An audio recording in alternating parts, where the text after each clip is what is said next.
National independence. In every period of time, one should choose friends and enemies according to the circumstances. Thucydides. Whenever I speak publicly about national independence, someone always asks me, do you truly believe that Serbia can be independent? These people are serious in their reasoning because Serbia today is not an independent state in the true sense of the word.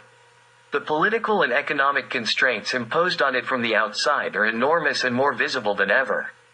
As early as 1974, in the April issue of the magazine, The Foreign Affairs, Richard Gardner published an article titled, The Rocky Road to World Order, which states, more directly, the concept of national sovereignty must be seen as a concept in the process of being eroded, imperfectly articulated, and representing the emergent rather than the established realities of the time.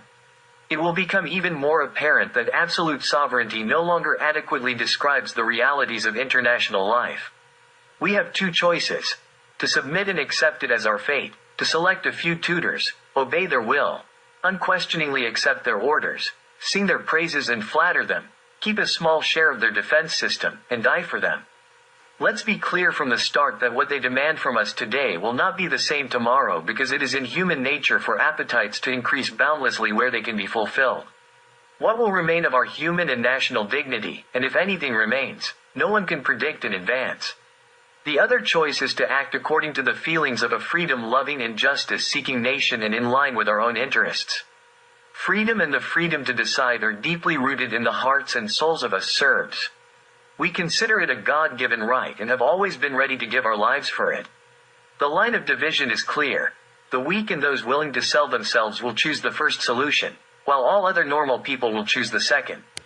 Every excuse in favor of the understanding that freedom and independence cannot be preserved stems from either ignorance, naivety, or some personal calculation.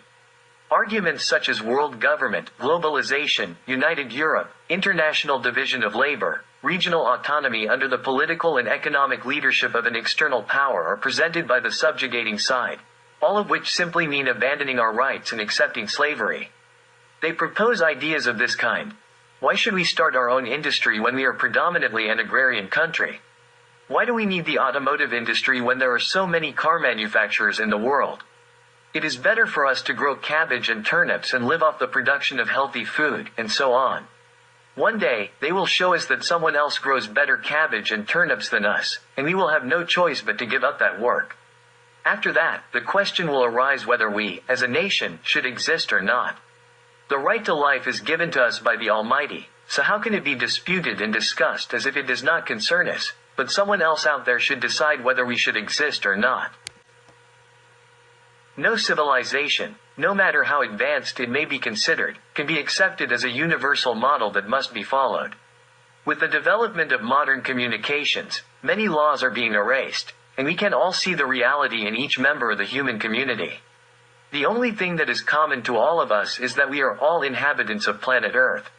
We all differentiate ourselves with our individual intellectual and physical abilities that are inherent and unique to each of us. The land, the sky, natural wonders, historical events, faith, and distinct culture make us different. And we all strive to build political, social, and economic relationships that best suit ourselves and our circumstances. What applies to one does not apply to everyone. National independence cannot exist without a national state. The war waged against Serbia in 1999 was simultaneously a war against national independence because Serbia was the most independent state in Southeast Europe. It was also a declaration of war against the principle of a sovereign nation, which Serbia aspired to. The aggressor's plans envisaged the creation of new regions in these areas to replace the national states. In August 1994, David Gompert, the director of the European and Eurasian Affairs section, persisted in his demands within the National Security Council under President Bush to wage a persistent economic and media war against Serbia that must, after a certain period, bring down the Belgrade regime. Industrial collapse and deteriorated living conditions must create pressure for change. We must be prepared to keep Serbia in quarantine until the virus it carries within itself is eradicated.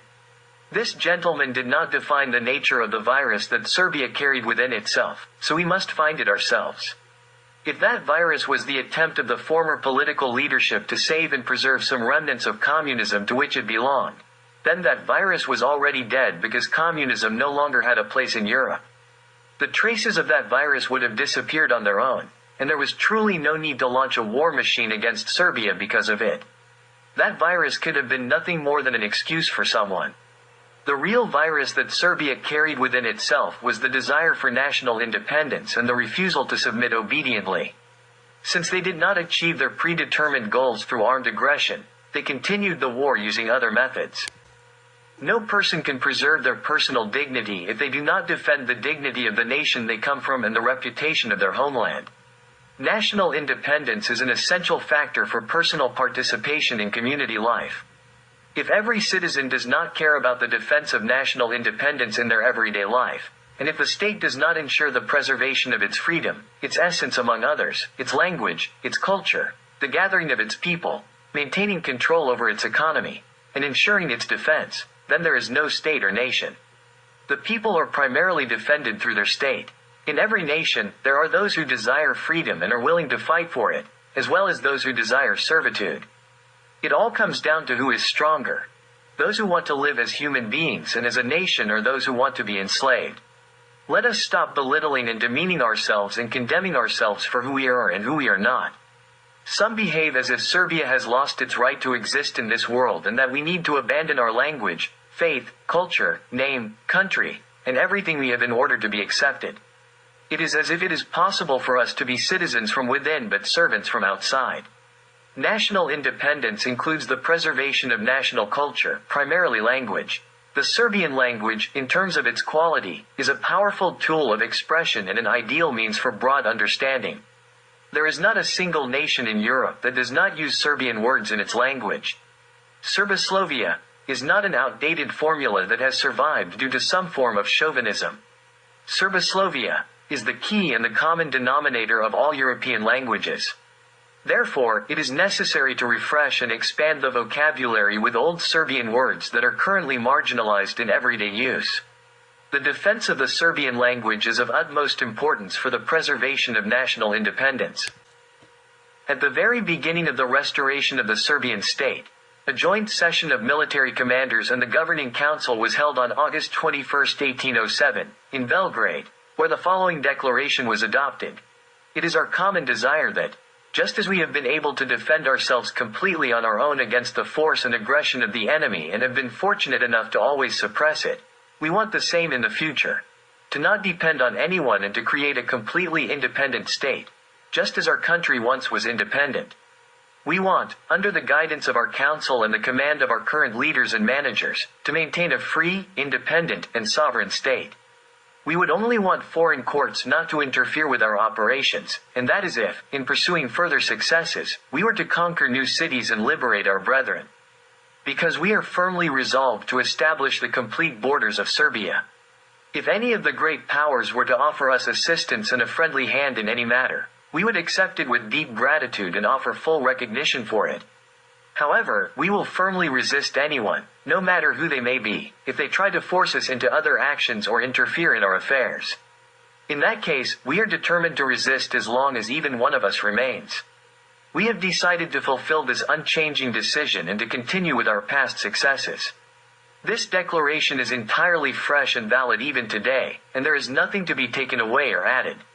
Our ancestors have set an example for us, and we should look up to them.